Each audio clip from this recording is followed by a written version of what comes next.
2002 সালের ভোটার তালিকায় যদি আপনার নাম না থাকে তাহলে কি করবেন? তাহলে কি আপনি ভারতের নাগরিক নন? আসুন সত্যের উন্মোচন করি আজকের এই ভিডিওতে। আপনার বাবা, আপনার দাদু, আপনার 14 পুরুষ সবাই ভারতীয়, কিন্তু তবুও যদি 2002 সালের ভোটার তালিকায় আপনার নাম না থাকে তাহলে আপনার কি হবে? আপনি কি ভারতীয় নন? এই প্রশ্ন আজ অনেকের মনেই জেগে উঠেছে, বিশেষ করে পশ্চিমবঙ্গের মানুষ, যাদের পূর্বপুরুষরা এই মাটিতেই গত হয়েছেন, স্বাধীনতায় রক্ত দিয়েছেন, অথচ তাদের সন্তানদের আজ নাগরিকত্বর প্রশ্ন উঠছে। মালদা, মুর্শিদাবাদ, উত্তর দিনাজপুর, কোচবিহার, বীরভূম, ভারতের 23টি জেলার মানুষ, যেখানে প্রজন্মর পর প্রজন্ম বহুদিন ধরে বসবাস করছেন। কারো বাবা ছিলেন জমিদার, কারো বাবা ছিলেন ক্ষেতমজুর, কারো বাবা ছিলেন ছোট ব্যবসাদার থেকে বড় ব্যবসায়িক, কারো বাবা ছিলেন ভ্যান চালক, রিক্সা চালক, কারো বাবা ছিলেন স্কুল শিক্ষক, কারো বাবা ছিলেন স্বাধীনতা সংগ্রামী। কিন্তু হঠাৎ একদিন বলা হচ্ছে ভোটার লিস্ট সংশোধনের নামে নাগরিকত্ব প্রমাণের নথিপত্র লাগবে, আর সেই অনুযায়ী 11টি নথিপত্র বা ডকুমেন্টসের কথা বলা হয়েছে। সেগুলো সাধারণ মানুষের থাকার কোনো কথা না, আর বেশিরভাগই তা থাকবে না। তাই সহজ উপায়, 2002 সালের ভোটার তালিকায় আপনার নাম কিংবা আপনার বাবা মায়ের নাম থাকতে হবে।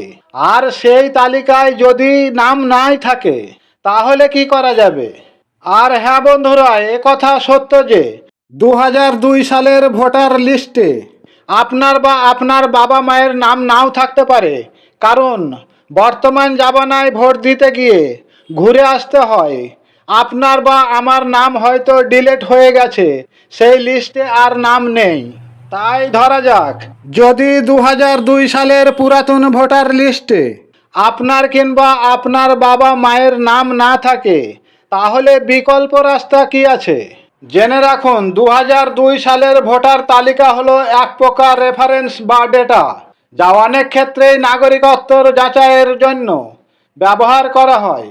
কারণ 2002 সালে চূড়ান্ত সংশোধিত ভোটার তালিকা প্রকাশ হয়েছিল, আর সেই কারণে এখন 2002 সালের ভোটার তালিকাকে নাগরিকত্বের প্রমাণ হিসাবে ধরা হয়েছে।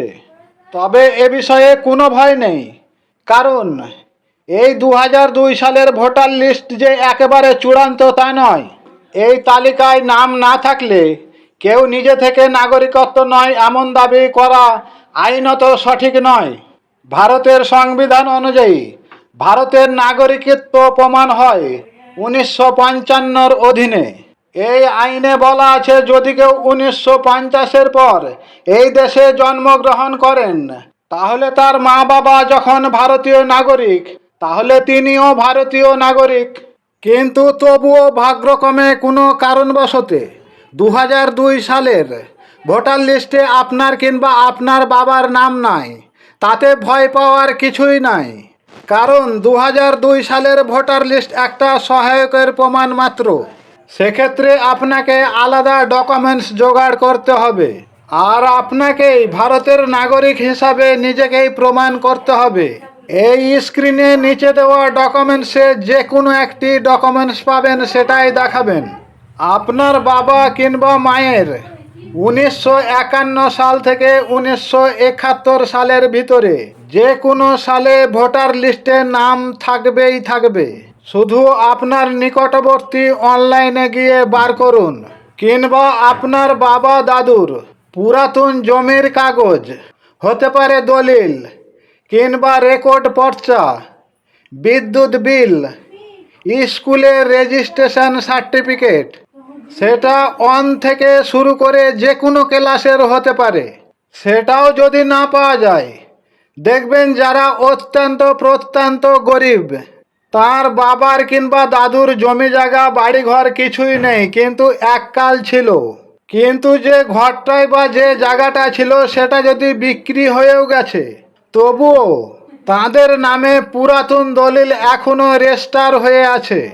শুধু আপনার নিকটবর্তী অনলাইনে গিয়ে দাদু দিদার নাম বলুন, কিংবা ওই জায়গাটার দাগ নাম্বার জানুন, হয়তো আপনি না জানলেও আপনার পার্শ্ববর্তী অনেক ছেলেপুলে আছে দেখবেন, যে কোনো জায়গার দাগ নাম্বার বার করতে পারে। আপনি শুধু আপনার দাদু দাদু বা বাবা মা যে জায়গাটিতে ছিল ওই জায়গাটির দাগ নম্বর সংগ্রহ করে আপনি আপনার নিকটবর্তী যে কোনো অনলাইনে যান, গিয়ে সেখানে বলুন এই জায়গার আমার পূর্বপুরুষ বাবা মা কিংবা দাদু দাদুর পুরাতন দলিল ছিল বা রেকর্ড পর্চা বার করে নিন। তাতে কিছু হয়তো আপনাকে চার্জ লাগবে। আর যদি 2002 সালের ভোটার লিস্টে আপনার কিংবা আপনার বাবা মায়ের কিংবা আপনার দাদু দাদুর নাম থেকে থাকে তাহলে তো কোনো ব্যাপারই নাই। যদি 2002 সালের লিস্টে নাম না থাকে তবে এগুলো দরকার, আর যদি থেকে থাকে তাহলে আর কিছুই দরকার নাই। তবে আমাদের পাড়া গায়ে কিছু মানুষ আছে, এমন কারো কথা শুনে বলবে হেই যখন যা হবে তখন তা হবে, ওসব ব্যাপারে নাক গলাসি না, এখন চুপ করে থাক। কিন্তু বন্ধু শুনে রাখুন, এমনই কিছু লোক আছে দেখবেন তার সমস্ত কিছু আগে পিছের ডকুমেন্ট সব কিছু ঠিক আছে, অথচ আপনি কিছু বলতে গেলে আপনাকে বলবেন দের ওসব কিছু হবে না রে, ওসব কথায় কান দিস না, ওসব এনআরসি ফেনার্সি কিছু হবে না। তখন কিন্তু আপনি বিপদে পড়ে যাবেন। হ্যাঁ ভাই, সত্যি বলছি, এমন মানুষ বর্তমান সমাজে প্রচুর আছে। তাদের নিজেদের ঠিক আছে বলে আপনাকে বলবে হে ওসব কিছু হবে না, ওসব কান দেওয়ার দরকার নাই। জেনে রাখুন, একবার যদি এই বর্তমান ভোটার সংশোধনী থেকে কোনো ক্রমে বাদ চলে যান তাহলে পরবর্তী ডকুমেন্ট সাবমিট করতে বহুত জালখড়ি পোড়াতে হবে। যে শিক্ষা আমরা শুনেছি আসাম বা বিহার থেকে বর্তমানে, তাই অনুরোধ করে বলছি এখন থেকেই আপনি সজাগ হন। আপনি কোন ডকুমেন্টসের ভিত্তিতে এই বর্তমান ভোটার ভেরিফিকেশন সঠিকভাবে সাবমিট করতে পারেন সেটা আপনিই বুঝবেন, আর আপনিই খুঁজুন। আপনি নিরক্ষর হলে আপনার আশেপাশে ভাই বেরোদারকে নিয়ে আলোচনা করুন বা আপনার ডকুমেন্টস খুঁজুন। যদি আপনার পিতা মাতা বা দাদু দাদুর জমি জায়গা ছিল তাহলে দেখুন আপনার আব্বার নামে রেকর্ড পর্চা হয়েছে, তারপর আপনার নামে হয়েছে, এই যে পরস্পর লিঙ্ক সূত্র, এই রেকর্ড পর্চার পরস্পর লিঙ্ক সূত্রই আপনাকে প্রমাণ করে দিবে যে আপনি ভারতীয়। এক্ষেত্রে কেউ আপনাকে ভোটার তালিকা থেকে বাদ করাতে পারবে না। আমার এতখানি বলার উদ্দেশ্যই হলো বন্ধুরা, নিজের বাপ দাদু তার দাদু তার দাদু নৈজ ভারতবাসী হয়েও যেন কোনো ভুলক্রমেও আমরা ভোটার তালিকা থেকে না বাদ যাই। আর যদি একবার বাদ যায় তাহলে পরবর্তী বিরাট ঝামেলায় পড়ে যাব। তবে কোনো রকম কোনো ভয় নেই, কোনো ভয় করবেন না, নির্দ্বিধায় শুধু যে কোনো একটি ডকুমেন্টস ঠিক করুন।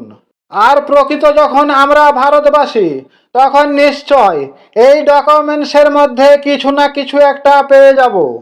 আর হ্যাঁ বন্ধুরা, শেষে একটি ছোট্ট অনুরোধ, এই ভিডিওটা যদি আপনাদের একটুকু ভালো লেগে থাকে তাহলে আমাদের এই চ্যানেলটি সাবস্ক্রাইব করে পরের ভিডিওর জন্য আপনার নোটিফিকেশান অল করে রাখুন। ততক্ষণে ভালো থাকুন, সুস্থ থাকুন, পরিবার পরিজন ও আপনার পাড়া প্রতিবেশীর যতদূর পারেন সহযোগিতা করুন।